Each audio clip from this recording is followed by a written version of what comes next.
শিশুদের মনের বিকাশের জন্য তাদের ভাবনা চিন্তার গুরুত্ব দেওয়া উচিত।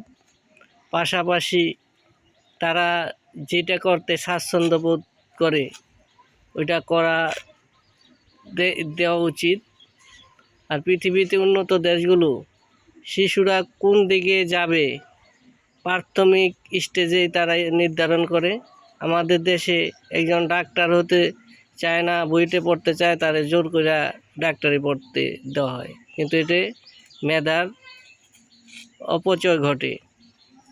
তাই একটা ছেলে যেদিকে মেধা সম্পূর্ণ সেদিকেই প্রাথমিক স্টেজ থেকে তৈরি করা উচিত। জাপান, চীন অগ্রসর হওয়ার মূল কারণ তাদের শিক্ষা পদ্ধতি সুন্দর। আমাদের প্রাইমারি স্টেজে শিক্ষকদের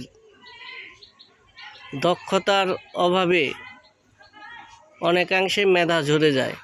তাই একটা বিল্ডিংয়ের ফাউন্ডেশন নিচের থেকে হয়, আর শিশুদেরও তেমনি। তাই এখানে প্রাইমারি স্টেজে বিনিয়োগ বাড়ানো উচিত।